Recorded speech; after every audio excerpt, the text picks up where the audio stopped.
VVK Vlog เกอร์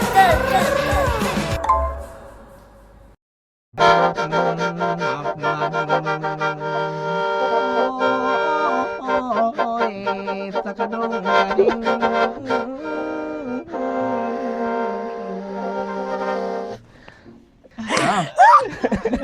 แรปฟิลิปปินส์ให้เบิ่งดู แรปฟิลิปปินส์ป่ะจึงจึงจะจึงจึงจึงจะจึงจะปิ้ว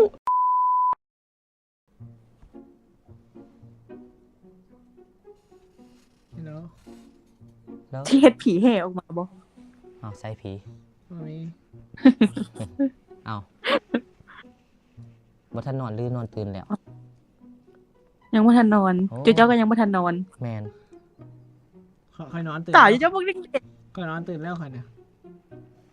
ๆพี่ชาวีพี่จะใส่สูตรมาทำไม เปิดมือนอนเรือนไฟกับเบาไปสิพี่ชาวีไฟ พี่จะใส่สูตรมาทำไมฮะพี่จะใส่สูตรทำไม มันเป็นอะไรในคาแรคเตอร์ มันเป็นคาแรคเตอร์ คาล็อกเตอร์ แมนอันชื่อยังนี่ โพ ผู้อ๋อ โหหรือภู โพ โพสระโอโพปู อ๋อ แม่น อยู่ชายุทธนครหลวงติสำเนียง แม่น อยู่บ้านใด อยู่ปากทาง ปากท่า เปิดข้าง แถวใดแถวปากสาบ แถวรัดไปทางตัดนี่เลย ทางตัดไม้นี่บ่ สังเจียง ทางตัดไม้ สังเจียง อ๋อ แถวบ้านไอตู่ แถวสังเจียง บ้านไอตู่ แถวหลังสนามบิน แม่น บ้านไอตู่กับปากทาง อืม คุณเจ้าเว้ยแต่ว่าบ่จื้อว่าจื้ออยู่ไส เอาล่องแบบเจ้าคุณแบบใดคุณพวกใคร คุณแม่ว่า เคยเห็นในโซเชียลแต่บ่แน่ใจว่าแม่นแท้บ่หรือว่าบ่แม่น แต่ว่าเจ้าว่าคุณเห็นในโซเชียลหันแมนแล้ว แต่ว่าคุณจังไดล่ะบัดนี้พวกข่อยเป็นอิหยัง call center บอหรือว่า บ่แน่ใจละอันนี้น่ะมันบ่แน่ใจ เป็นแสดงตลกบออะไร อาจจะแม่น ว่า เฮาบ่ฮู้เฮาลืมแล้วเฮาบ่จื้อกันนะ อืม อยู่เจ้าแม่นไผ พวกข่อยบ่ข่อยเว้าเลยอย่า โด ต ย กใจเลย เจ้า เป็นแฟน เป็นพี่สามี ประธานบริษัท ทางเทิงมาเหนือทางเทิงมาบ่ต้องลุกขึ้นก็ได้ ประธาน ไม่เห็นทางเทิงหรอ ประธานพวกข่อยเป็นประธานบริษัท แม่น บริษัทหยัง บริษัทประกันไฟ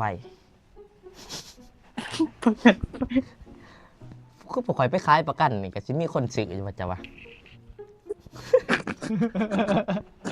เจ้าหัวอย่าง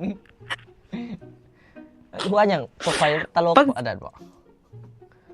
ประกันภัยหรือประกันไฟ อ๋อประกันอัตปือตัวพอเป็นตัวฟอ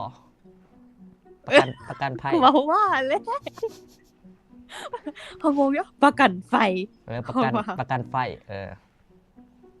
ระกันภัย อืม ภัย อัน อืม จักปีแล้วเจ้าให้เดา ให้เจ้าเดา นะ แหม่ ชัวร์ ให้ แล้ว เดา ตามสเต็ปเอาลองทอันเนี่ยยังเฮียนบอหรือว่า จบแล้ว จบแล้ว มมเจ็ดหรือเฮียนต่อ มเจ็ด อ๋อประมาณ 18 ปี 17 ปี 19เศร้า 8 เอาเลือกคำถามเอาแบบจริงๆจังๆตอ เศร้า บ ปี 18 เท้าปี กูถือเค้นบอกกูว่าแล้วเออ ยังแต่ก็ยังบ่เท้าปีเต็มดอก อ๋อกะซ้ำๆไก่เคี่ยง แม่ เฮียนจบแล้วมีแผนสิเฮ็ดหยังไปเฮียนต่อบ่หรือเฮ็ดเวียก ก็เฮียนโตแล้วก็ออกแล้วก็มาเฮ็ดเวียก โอ้เฮียนต่อแล้วก็เลยออกเฮ็ด เชิงบ่ได้เฮียนโตเด็กบ่ได้เฮียนโตดอกแต่ว่าจังได๋บ่เลยเฮียนภาษาจีนหั่นน่ะ โอ้แล้วก็เว้าได้ แม่น หรือว่าเว้าได้เลยติ มันลืมไปเบิดแล้วเฮียนตั้งแต่2 ปีหลังพุ่นนะพอยบ่ได้เว้าบ่ได้ใช้ ตอนนี้ก็มีเวียกเฮ็ดแล้ว แต่ ติ พอจะหากออกจากเวียก โอ้สนใจมาขายประกันนำอ้ายบ่ ประกันไฟไหม้วะ แม่นช่วงนี้ไฟไหม้หลายเฮาดีอยู่ได้ ประกันทุกทางประกันน้ำท่วมก็มี น้ำท่วมช่วงนี้เวียงจันทน์น้ำอังเต็มอยู่ เอาอีหลี เอ้าสิ เอาอีหลี เห็นบ่ล่ะ ลองเวียกอยู่นี่น่ะ อยากได้ประมาณ จริงจัง เงินเดือนเท่าใดตามที่ตั้งเป้าไว้ เงินเดือน10 ล้าน พักเวียกเสาร์อาทิตย์เฮ็ดเวียก9 โมง 10 โมงเช้าหา4 โมงแรง เออ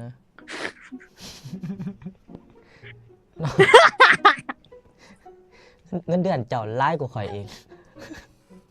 ยอกยอกยอกยอก พวกข่อยก็บ่ได้ขายประกันไฟ ข่อยเป็นอันนี้ซื้อ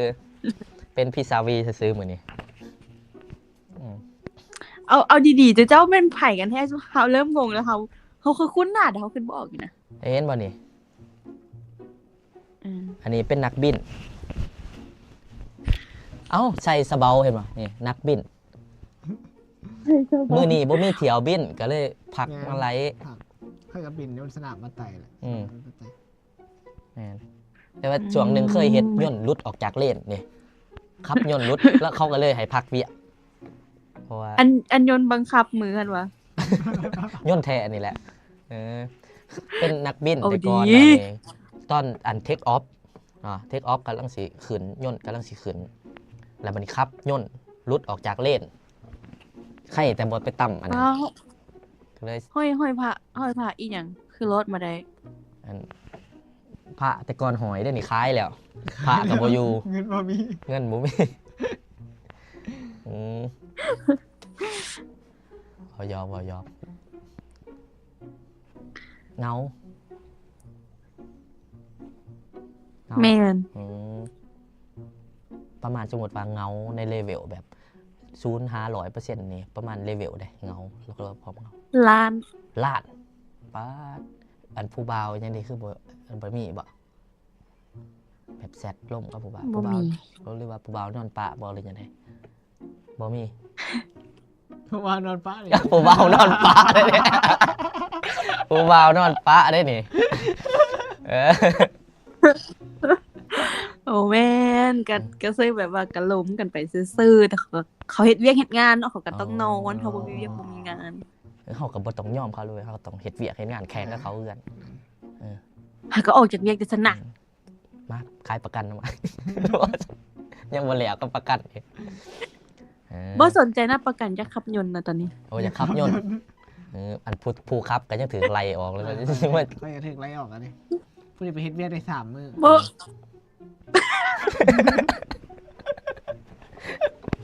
เอาดีๆ3 มื้อหรือ3 ชั่วโมง แบงค์มึงลมก็เราว่ากูปวดเหี่ยวแห้งกูจะไปเหี่ยวกูหัวกูจะเหี่ยวออก 3 มื้อแล้วผู้นี้มื้อที่3ผู้นี้ครับเธอแรก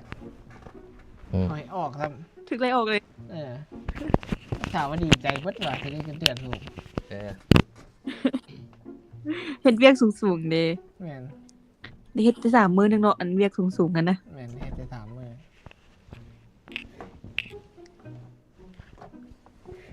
สิเจ้าเป็นหยังแท้นี่ฮะสิเจ้าเป็นไผแท้นี่เขางงนี่นะ เอาเจ้าเคยเห็น อยากหัว เคยเห็นในโซเชียลใช่ปะเคยเห็นใน เคยคุ้น เฟซบุ๊กทิกตอกยูทูบเห็นในใช่ ๆ TikTok เห็นทิกตอกวะ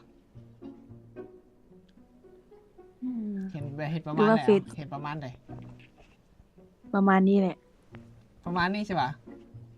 เออ ว่าแมนแล้วครับ ดูว่าแม่นบ่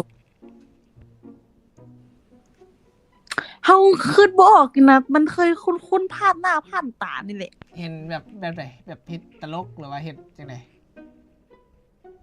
บ่แน่ใจว่าเห็นเป็นแบบแต่ว่ามันคุ้นแฮง เห็ดกินบ่